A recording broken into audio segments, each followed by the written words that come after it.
Hey there. Thanks for tuning in. You ready for another episode of My Bigfoot Sighting? Alright then, let's do this. Seen a bunch of run-down no-horse towns where the church is the backbone, love's in the plow, and the five-string melodies grooving, with the farmland rows where the roots run deep, beyond the noise of the busy streets, where the songs of the South are soothing. When I hear the front porch picking down, home rhythm ringing out, I don't run from banjo music. Yeah.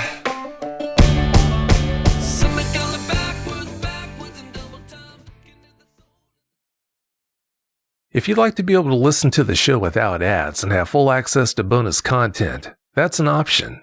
To find out how, please go to mybigfootsighting.com. My Bigfoot sightings happen in Oregon, upstate New York, and the Sierras. Hije awu mo'a. Good morning. Nu Lorraine minanina. Agi waktu kamadedu. My name is Lorraine, and I'm from a trout-eating tribe. I've had 3 very up-close, distinctive experiences in my lifetime. I first would like to tell you that my growing up and my upbringing has always been in the woods. I was very thankful and blessed to be able to go camping. My adopted father and my uncles, we always went camping, always in the woods. We always had a lot of fun. And I never really thought about anything outside the natural world of seeing bears and fish and, just the natural things that we normally see out in the woods. My adopted father is very conservative outdoorsman. To this day, he goes in the trails and hikes. Every day, he tries to find that serenity out in the woods. And so I was very lucky to be able to go camping, be able to be in that woods. And it was very thankful upbringing. I'm very thankful for be able to be by the campfire. My uncles now, they're more of the hunting type, making big bonfires. And me being the only girl around, I usually got to explore the woods and everything. And, sometimes you always feel like something's watching you, but I never really seen anything growing up. I never really experienced anything strange in the woods, just the normal pine cones and going through the streams. And growing up on the creek, I got to explore and run around with my cousins. It was really, really fun. I never really thought about anything, like I was saying, anything that was abnormal or anything. I was on the cross-country team in high school, and we used to have this girl, and she used to run way in front of us. She was really fast, and she was really steady-paced, and she was always ahead of us. And doing cross-country running, we got to be able to run on the roads and through the trails. And I was up in Southern Oregon, the Rogue Valley, which is by Medford and Ashland, and the beautiful, serene, beautiful mountains, lots of evergreens and the fresh smell of the rain. And it was like a nice fall afternoon, and we're all running around and doing our cross-country training with our coaches and our team. And I was saying that this girl, she always ran in front of us, and she was probably, a good 4'11", maybe, a tiny girl. And she came running back down the hill from this mountain type of road. And the look on her face, I can never forget it to this day. And she was stumbling upon her words, and she's like, there's a hairy man up there in the woods, and he was over there by the tree trunk, and I saw him. And she had this look on her face like, what the heck? All of us were just kind of like, what's going on, And this was the late 80s. And back then, a lot of guys were hairy, I guess you could say, the beards and the long hair. My own dad, he had long hair. And so I was thinking, oh yeah, just some guy, probably just some guy she saw that staying up in the woods or something. And so, never really thought about it in this area. And it was kind of west to the school and where we ran up and everything. So when she came running down the hill, she was really, really scared. And I never seen her like that before. I never seen somebody have that look on their face of being so scared and from just running in the woods with nobody around. And she described, this hairy type creature that was a man like bipedal on two legs. And she described it as a very hairy man. And she was very scared and she was very stumbled for words and the shock on her face and everything. And so she was kind of describing it, but she didn't really go into detail. And so all of us went back to the school and never really thought about it. But then our coach said, we're not running up that hill anymore. And I was a little disappointed because it wasn't on the road and the pavement or anything. It was cross-country training. So we had other running training on the Roe River. So it was nice to go on the Roe River. So it was a beautiful area to run on and everything. But this particular road was just west of the school and it was really nice. And so it was kind of disappointing that we couldn't go up this dirt road anymore and run on it. This is why I got into cross-country running. I was in track also. So it was fun. I'm not a great runner, but I did it and had fun. But after that, our coach didn't let us run on that road anymore. So I never really thought about this hairy creature or anything. But I would say I was in my early 20s. And it was, I'm not sure the year, it was like 92, 93 maybe. I was having some fun. You got to have some fun when you're over 21. And we made some home brew. And I didn't have a home brewery, but a friend did. So we decided, hey, let's go chill out and let's go up to the mountains and let's go drink. My drinking days, I don't drink anymore.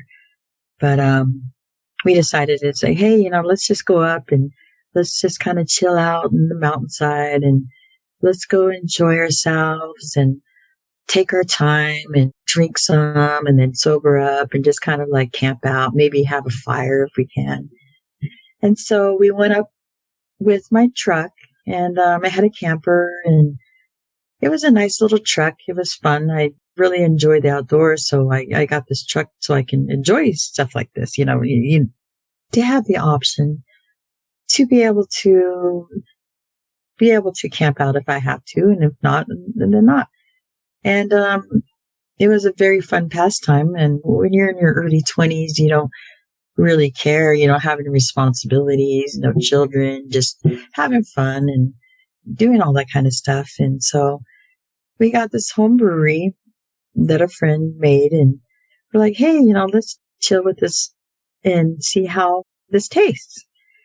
So we went up this mountain road and it was more of like a dirt road and there was a rock quarry and it was not 100% rural, but it was up there by Jacksonville, Oregon. And it was more of a rock quarry, more of a public type of a road and not so rural like I was saying, but enough to go out in the woods. And so we went up this road and we parked, backed in. It was starting to get sunset time and getting darker and darker. And by the time that we settled down, it was pretty dark. And so we started to get out our beer, our home brewery that was specially made. And it felt special, just kind of like, oh yeah, we got a home brewery.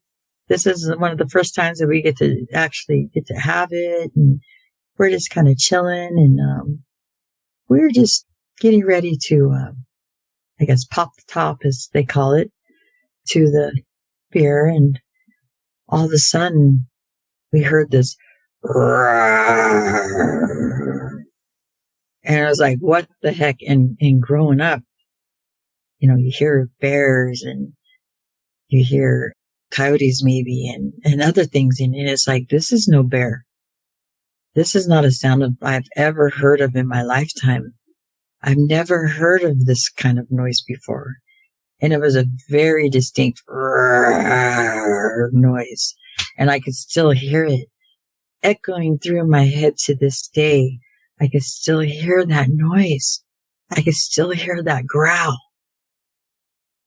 And then all of a sudden, I was looking at the site of maybe, if a bear was standing up or was around. I was looking at that length within the tree lines.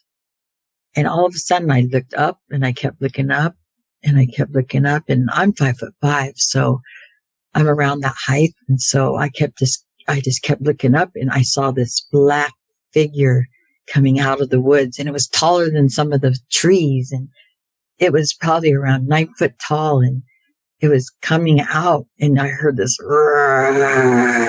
noise, and I just kept hearing it. And before I knew it, I was like, oh, heck no. And me and my friend, we looked at each other, and really to this day, I don't remember if we grabbed that beer or not.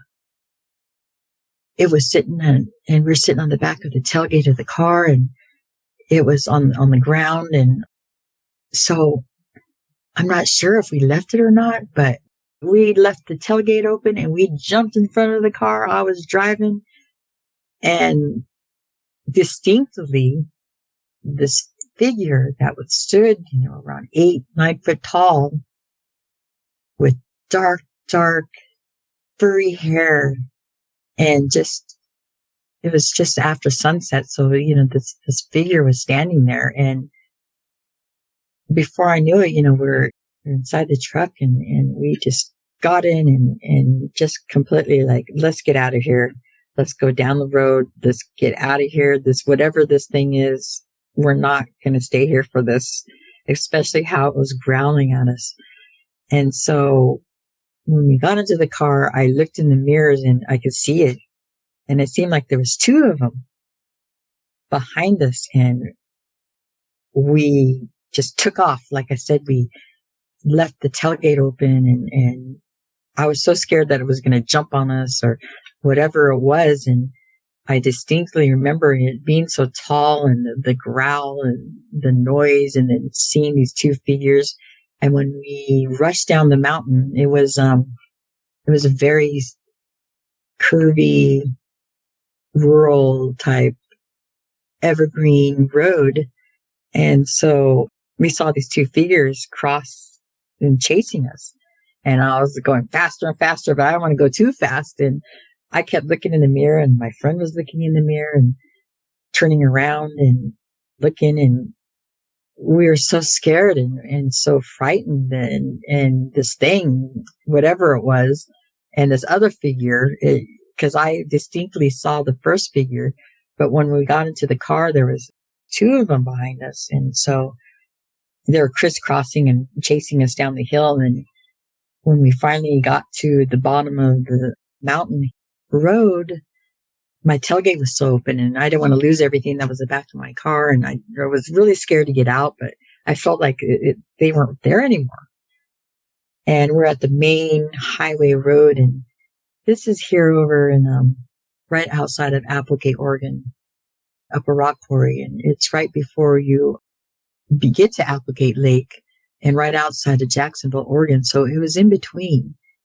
So when we got to the main highway, in the pavement, I don't know, I felt a little bit more comfort, like they weren't chasing us or they weren't bothering us anymore. Maybe because there was other cars passing by, and it felt a little bit more safer than the rural road and with the evergreens and everything. And so I got out of the car to shut my gate, and I saw this symbol that was written on the side of my camper shell. And it was kind of like the paragraph symbol. And it was distinctly from the dust on the truck and on the camper and on the windows. And it was distinctly written on there. And I saw that symbol, and I was like, well, that's very odd. And Back then, you didn't have cameras like we do nowadays, and we don't have cell phones like we do. And so I couldn't really take a picture of this. Plus, I wanted to get out of there. I just wanted to shut my gate. And I think that my friend and I were just completely speechless, very speechless. I felt very scared, and I didn't really want to go back up that way ever again. And to give you an idea about this area, it's outside of Jacksonville, Oregon, in Southern Oregon. And, there's stories about this area. But I had to tell you that about a week later, after this incident, I went to down the road from where I lived to now my best friend's house, and him and I were chilling. And back then, I used to drink and we used to party. I mean, we had no responsibility, so it was kind of a fun time in life and carefree, having lots of time. And I met his friend, and I was discussing this experience that I had. I was by myself. I was not with my friend that experienced this with me. So I was telling them about this experience of saying, hey, I had this experience a week ago. This is what happened, as I described. And his friend said, hey, I had a similar experience around the same time, about a week ago, but in a different location. And I was like, what? And he described that we actually call him Yeti. His nickname is Yeti, and I think he is going to change his legal name to Yeti. And we call him Yeti to this day because of his experience. And now this is very odd because this happened around the same time that my experience happened. And it was by Pilot Rock, which is over by Ashland, Oregon, which is not too far from where mine was. So I'll dig a little bit into what happened to him because it pretty much ties into almost the same thing that happened to me. He was hiking around in the woods around Pilot Rock, which is a very distinctive area and also has a past history of similar experiences. He was hiking around and he came upon a fire, and he went over by there and he's like, oh, some people are having a fire. And there was 3 of these Bigfoot Sasquatch like, I don't want to say people, but there was these 3 Sasquatches. Hairy, bipedal, 8-foot, 9-foot maybe figures sitting by a campfire. And he stumbled and was kind of surprised at this experience of these 3 very distinct hairy men. He described as he can kind of smell this musky smell, and they were shocked as much as he was upon stumbling upon each other. Now, my friend Yeti likes to go explore the woods and everything, like some of us all do, growing up in the woods and everything. And he was by himself, and he had this very old car, and it was a pretty cool old-timer car.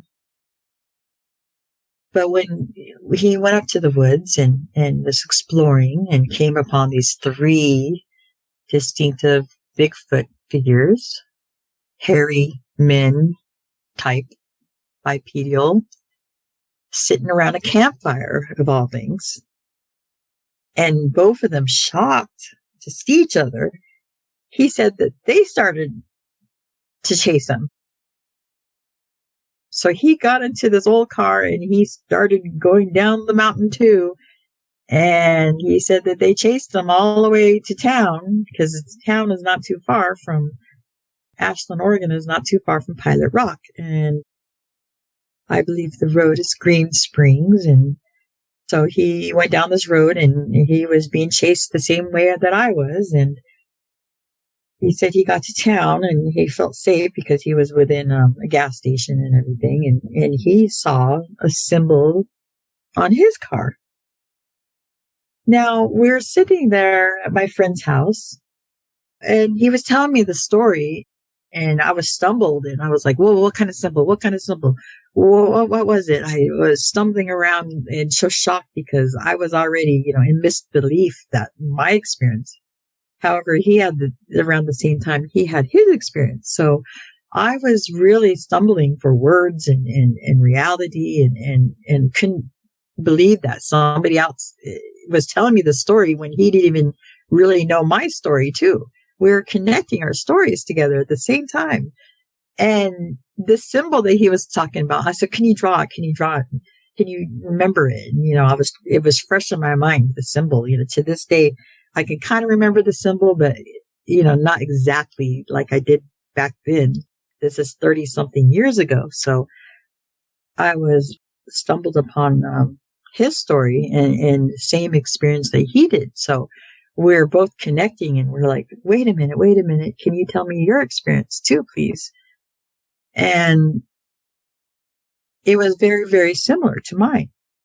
His was a little bit different and a little bit more paranormal than mine because his was a further chase with these 3 hairy Sasquatch, Bigfoot, bipedal, man-looking creatures. And the symbol that he was showing me and my symbol, and I was like, no way. And so we connected and then having no responsibilities back then, we said, hey, we called it Bigfoot hunting back then, but I like to use the word Bigfoot exploring more or less. And back in the 90s, it wasn't such a big thing as it is nowadays, how they have all these TV shows and people out there. There's different mixed feelings about people doing the hunting and some people want to capture these things, but we wanted to explore all these areas and we wanted to go camping in the woods. And so we gathered a group of people and some of my cousins were involved and some friends and, some of us had to work and some of us didn't. So we had a mixture of people. And so what we did was go out and explore these areas. Let's see if we can find Bigfoot prints or let's do some more research on this. And there wasn't really a lot of stuff out there. And this is also not too far from the Patterson filming sightings in Northern California. We're just a little hop over from there. And doing some research, I found out there's this structure called a Bigfoot trap over by the Applegate area. And it's a trap designed to catch Bigfoot. And I believe that it is one of the only structures that was built. The Bigfoot trap is located in the Rogue River, Siskiyou area, maybe 5 miles from the sighting that I had up in the rock quarry with the distinctive roar. So learning about this Bigfoot trap, I did a little bit more research and we didn't have Google like they do nowadays in the internet as such. But in the 1850s, there was some sightings by some miners in the same area of where I had my experience. They had built this structure to catch a Bigfoot, to catch this creature that these miners saw. But the only thing that they really caught that I know of is like maybe a couple of hungry bears. And as we know in nature that nobody really finds the carcass of a bear, and we know they exist. We have these different animals and wildlife in the area. And so sometimes we really don't know what's out there, out in the woods. But when you come across and you come across other people that have the same experience as you, and that strange symbol on our windows, that was what got us and what hooked us to say, hey, there's something out there. So what we did for, I would say, a good 3 years, I used to hang out with the guys. I'm part of the guy team. There was really no girls that would really, I've always been that way growing up. I was not in the house doing anything with like cooking and cleaning. I used to play with dolls and stuff. Yeah, but my Barbies and sewing and maybe a little bit of cooking here and there. But I really was into being in the outside on the creeks. And I grew up on the creek there in Ashland and Bear Creek. And so I was always the one that was running around with the boys, and I would always keep my cousins behind me because I'd fall or I couldn't jump the ravines or stuff like that. But we decided, hey, let's go explore. And so I did a lot of exploring and Bigfoot hunting, as we called it. And so there's a few things that maybe some people found. So our little team, sometimes we had a team of 5 or 6, but we'd go out in the woods for a week at a time and we didn't think anything about it.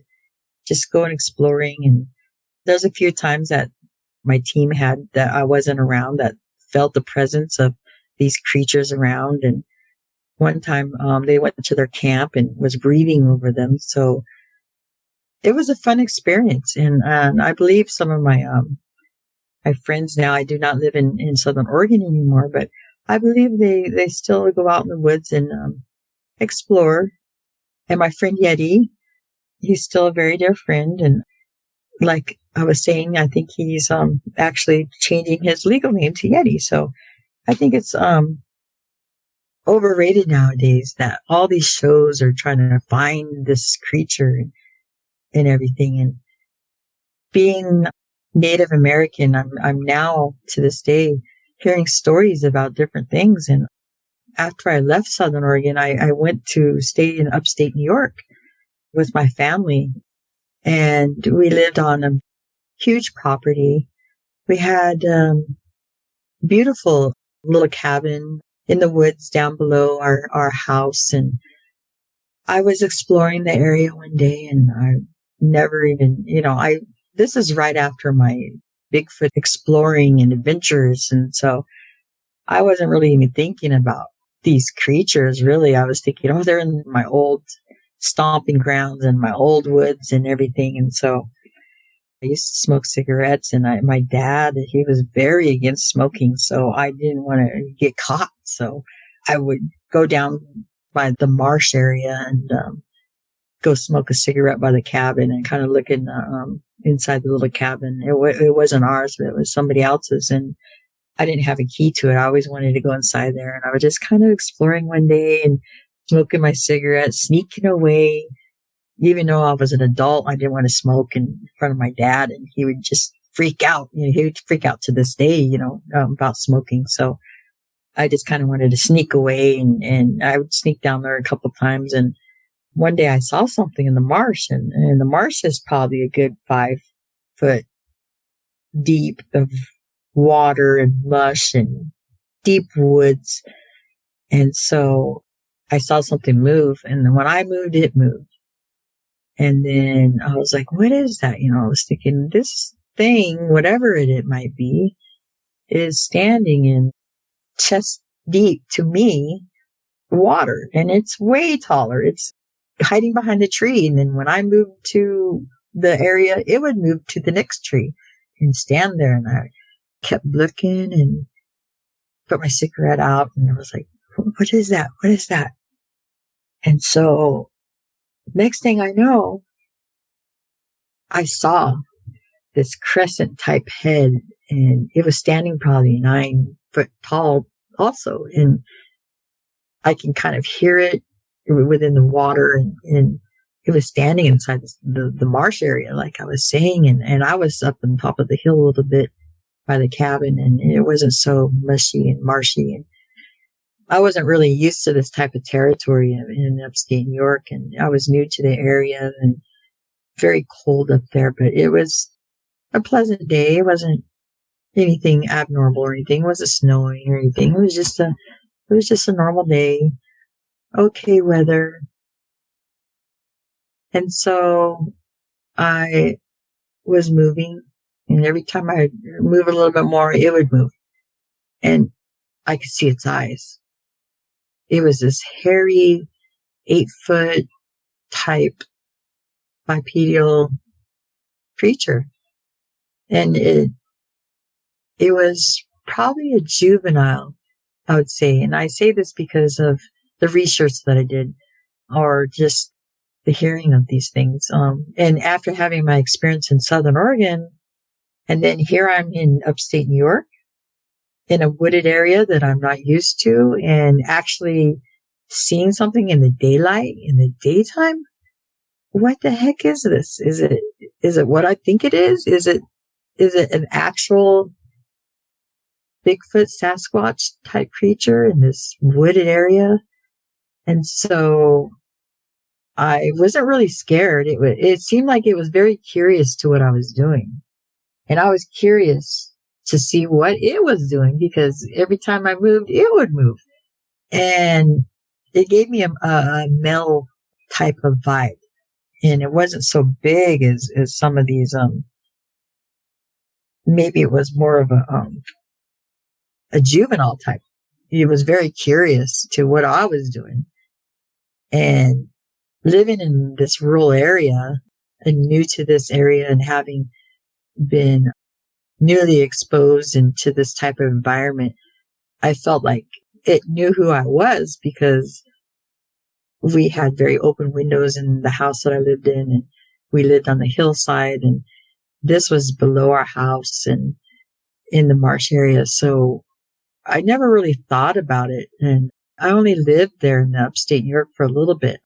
I came to the Sierra area to move, and it was another type of environment, which kind of phases me into my most recent experience that I had. Now, I've had 3 very distinctive experiences in 3 different locations, and I never really connected them together as being the same area, the same creatures, same type of experience. However, when I moved to the Sierras, I was part of the NAGPRA process, which is Native American Graves Protection Act. And I was involved with these bones and things that were found in the Lovelock area. And come to find out, they now call them the green-haired giants. We were contacted as a tribe, and I was working part of this process in 97 about these bones, and there was DNA and other things conducted, and we were really digging our heels and our hands into this project, because these bones were found in the Lovelock caves, and some things came about with the museum, and then part of the Native American Graves Protection and all that stuff. So what we did was find interest in this. We as a tribe and other tribes came in to play with the federal government and the state of Nevada and stuff like that with these bones. And we said, hey, wait a minute, they were found with baskets and other stuff that might hold us as a graves protection, and it's stuff like that legally we got into. And we were told that no, these aren't part of your guys' DNA, and these aren't part of your tribe. And that's completely a whole different story and things to tell about the green-haired giants. For us in the Northern Paiute, they are creatures that would eat and steal our children and elders and women, and they're creatures that were not good. To believe in our culture that there's these 3 different types of Bigfoot creatures. One is the cannibalistic barbaric type of creatures that roam this area. And like I was saying, this could be a whole experience and discussion in itself. Due to the Native American graves protection and everything, these bones that we found with the green-haired giants were sent to Humboldt County, Winnemucca, Nevada. And for a while, they had these on display.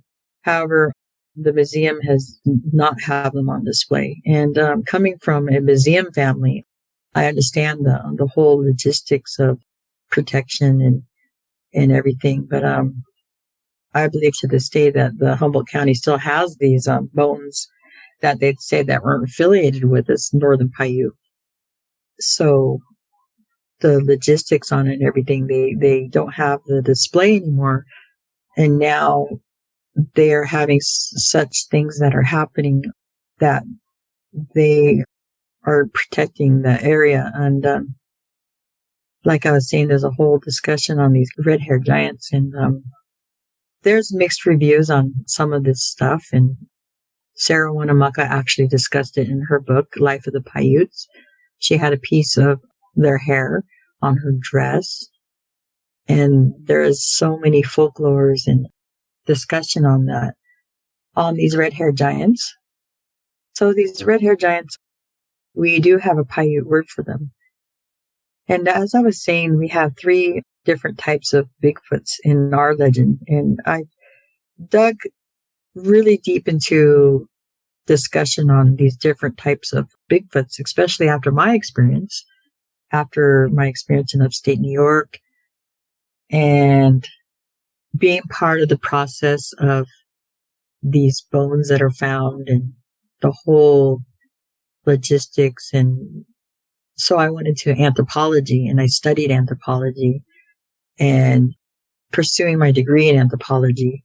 And my anthropology teacher really probably had an enjoyment of discussing of the red-haired giants and doing a lot of research and talking to some of our elders and our medicine people. Even up to not too long ago, we have 3 different types of Bigfoots that we believe in. So doing extensive research that is out there, that is not just hearsay or other thing, but the oral history, that is very, very important, because our people didn't speak English, for one thing. And we do have songs of these creatures, these bipedal human-like creatures, and 3 very distinctive type of ones that are very friendly, helpful, ones that are very barbaric and human-eating, and another one that are, they're more of the type that more people are seeing, that you hear of, the stories in different regions. And mainly this area that I'm talking about is the Sierras, Nevada, Oregon, Idaho. There's many trails that we talk of. There's many different oral histories of this. And those things need to be told and be spoken of, because we have a very strong oral history, and a lot of people don't want to talk about this stuff. And I'd like to come forward, because our time as our human bodies and such is very short. So I think that a lot of times that we need to talk about these things. Some people don't like to, some people do. And hearing from our elders and our medicine people, and now that I'm being considered an elder nowadays, my father is long passed, and now we laugh around and stuff about it, because we're the elders now. We're the ones that have to tell the stories. We carry the stories on from our elders, from our people. They're gone now. So it's important to say, these facts and stuff that we have. Thousands and thousands of year old songs about these creatures that we've seen, and how they go up in the mountains, and how they walk, and how they are, and how they smell, and some of these type of ceremonies that we have. And I'll touch base a little bit about that because I think it's important. A person that I know that I'm very close to, my children's father, he is full-blood Paiute, speaks his language. I'm learning the language of Paiute. However, he told me one time when he came back from a ceremony. Now, it's important because our ceremonies used to be, even after I was born, they were not allowed. However, through the Indian Religious Freedom Act, we can now practice our drumming, our ceremonies, our church, and everything else, our religion. Well, they had a ceremony, and I heard about when he came back from a meeting, from a ceremony, he said that this creature came in out of nowhere, came in to the teepee, sat down. He smelled really, really horrible, and he was covered in hair. And he sat down. There was some ceremonial things that are sacred conducted, and then he just took off and left. And everybody just kind of sat there in disbelief and didn't know what was going on. But I think it's important to know that there's other people that witness these creatures, and coming back to thousands of years of oral history and keep passing it down. And I pass it down to my grandchildren, and hopefully someday they'll pass it down to their grandchildren and great-grandchildren. And there's nothing really to be afraid of with these creatures. There's different mixed reviews on what they are or who they are. Some people say they're connected.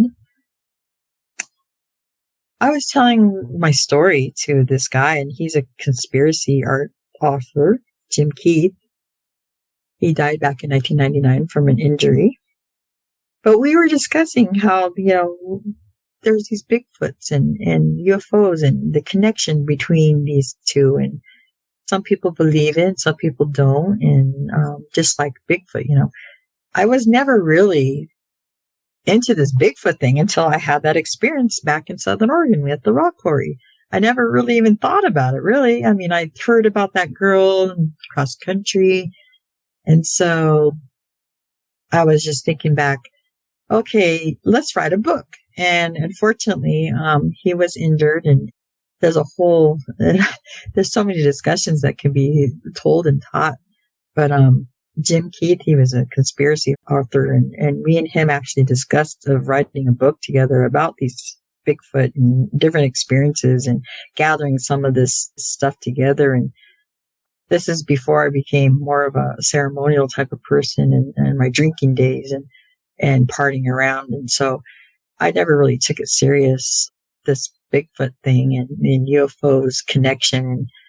And, everybody has their own opinion and their own experiences. And some people think that we're just talking out of whatever, out of thin air. But when you think back and you think about these oral histories that are thousands of years old and having petroglyphs and oral history and songs that are made and eyewitnesses, you really have to think, what is this?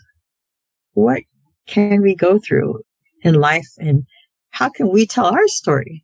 And that's why I wanted to tell you of some of these experiences that I personally have been through or have eyewitnessed, and especially when it comes down to having Native American Graves Protection Act in place and having them contact the tribes when they find these bones and these things like the red-haired giants, and them telling us, though that's not part of your tribe, you guys don't have an interest in it. But we do, because it's part of our oral history of how this came about, these red-haired giants. And I think it's important because my latest experience, which was during the pandemic, it was very quiet and nobody was driving around and there was nobody around. And I got to explore a lot of stuff because of medical reasons. I got to leave the house and everybody was on a lockdown. And so there was really no traffic. And in the Sierra area, I was up in the mountains and I seen something way up on the hill, and it was way bigger than a human walking, because a human walking, you can barely see them. With my naked eye, I could see something in the mountains, and it was looking around like it was curious, like, where's everybody? This is around an area where normally it would be pretty crowded with people around, but because of the pandemic, there was really nobody around except for us, me and a couple other people. And so I got my binoculars out and got to zoom in and try to figure it out. And it had the typical gait walk with the long arms and the hairy body. And it was like a brownish color, mixed with the Sierra mountainside of, not really evergreen type, but more of a sagebrush type. And it was walking in the typical gant, like the big boom, boom, like a big steps, like 5 to my 1. I mean, 1 to my 5. 1 step to my 5 steps, or even more my steps, I would say. And it went across the rim of the mountainside. It wasn't running or anything. It was just walking. However, for me to walk like that would take me half the time. And it was looking around like, where's everybody? What's going on? It was very quiet. And this was the beginning of the pandemic, when everybody was on lockdown and nobody was really allowed to run around like we usually normally do nowadays. It's so busy. And so this creature, and zooming in as far as I can see with my binoculars aren't, the high power or anything. It's just binoculars, a typical pair. And I told my partner, I said, hey, look up there. And they're like, oh yeah, that's normal. And said to them, it was normal. They're Native American, and they were also like, oh yeah, like, oh, that's hairy, or something like that, And to me, I was like, oh, whoa, I never seen anyone around this area. And I heard about the trails that they have. And so this was very recently my last experience that I personally had. And I've had my 3 very distinct, very different location experiences that I've seen myself. My one in Southern Oregon, my one in Upstate New York, and now here in the Sierra area, which they have a trail. And this is part of the trail that I heard of before doing some of my research, hearing. And most of my research is hands-on ground research of talking to different people or just hearing stories, just kind of the upbringing of this. And to this day, I still hear these stories. A lot of people say they're along the Truckee River, or they had their own experience or seen things. And you take and gather all these people's stories and folklore, and some of them are oral, some of them are recent, some of them are thousands of years old. So it's good to gather all this stuff and look at it as a whole holistic approach. Like, what are these? How come so many people are saying they don't exist? And are they paranormal type? Do they have portals? Are they the type like a chameleon type? They blend into the environment. And so we just don't know. And I think that people really like to either think you're completely crazy for saying the stories, but when you gather all of everything up and you take these thousands of year old stories and these songs that we have, and talking about how we have 3 different in our own folklore and tribe, the flesh, human eating type ones to the healthful, friendly type. And I think that most of us that are Northern Paiute, we respect their being or whatever they are, if those who have came across them, because we respect their families. They have families and they have their groups together. So growing up in the woods myself and never really think of them, maybe they were around. Who knows? Maybe they did protect me or other kids.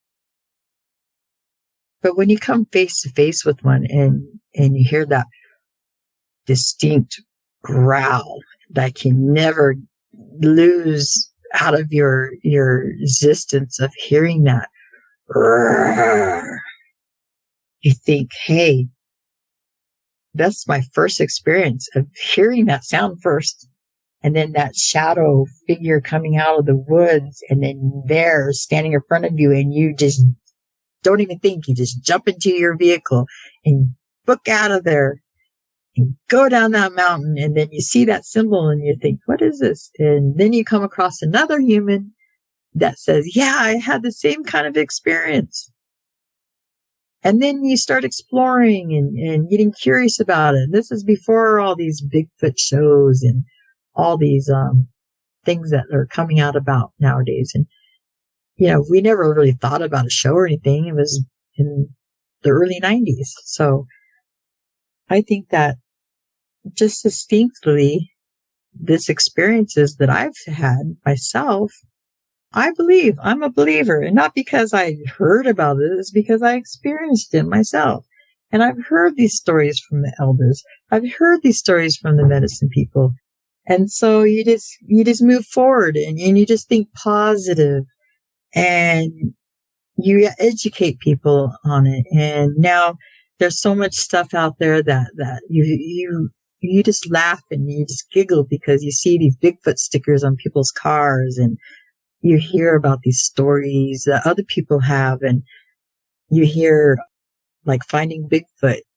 I'm not sure if you can legally say that, but the Bigfoot show, I can say, I guess, natives also talking about their experience in like Shasta area and the other area. And my friend at Yeti that had his experience at Pilot Rock. And we have so many folklore stories of Pilot Rock alone, of the natives there, of having some kind of experiences and gathering stuff. And when you connect all these dots and the other people have no connection with the other people, but they have the same experiences, it's delightful to hear and educate people. And we don't need this hard evidence of bodies and experimentation and all this stuff.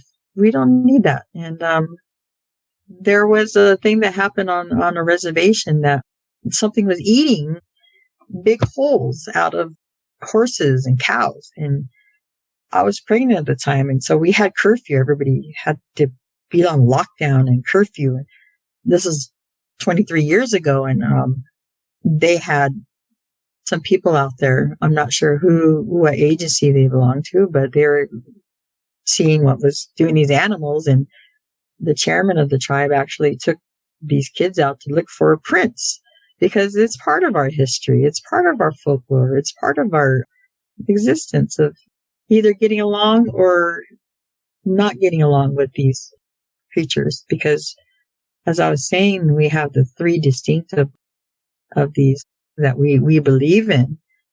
And so there's so many trails and things that you're told to stay away from because at certain times, because they're migrant type of creatures. And this experience 23 years ago with being on lockdown because something was eating holes out of these animals, and we were told we can't go up after night, and then having to I personally was like, let's go see by the river with the creek. Let's go see if we can find prints.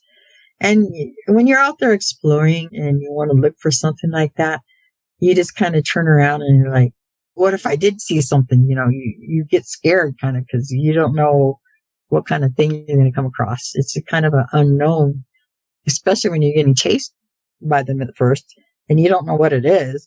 And then after that, doing your research and then finding out that there's different kinds of these creatures. And if you look on the Bigfoot map of sightings, there's this one little spot that's right there on I-80.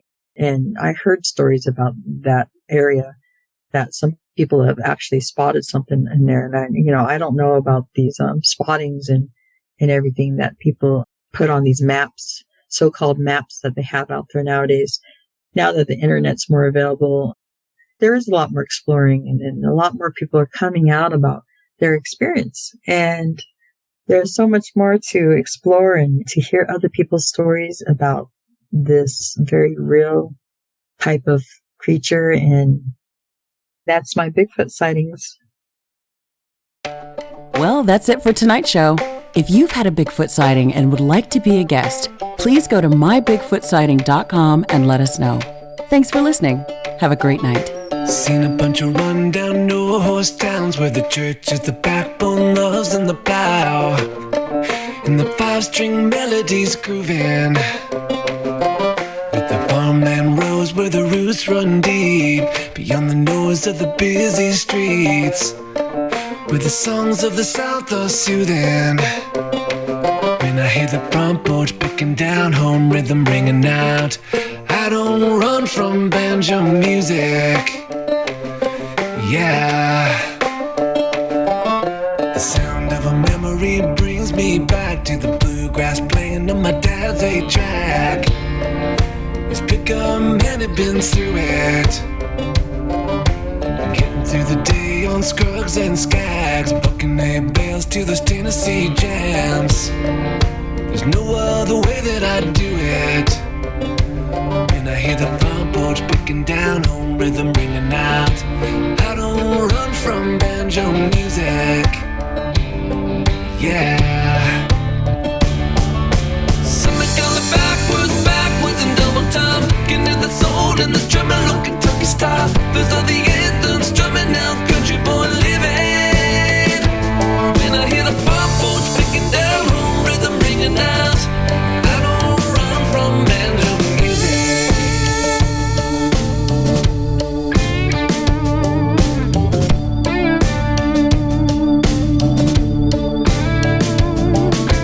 Pace of the city life drives me wild. The only tune is the cars rushing by, with the bass on the stereos booming. When I hear the front porch picking down, home rhythm ringing out, I don't run from banjo music. Yeah. Something going backwards and double time, getting in the soul and the drumming on Kentucky style. Those are the anthems strumming out, country boy living. When I hear the front porch picking down, home rhythm ringing out, I don't run from banjo music.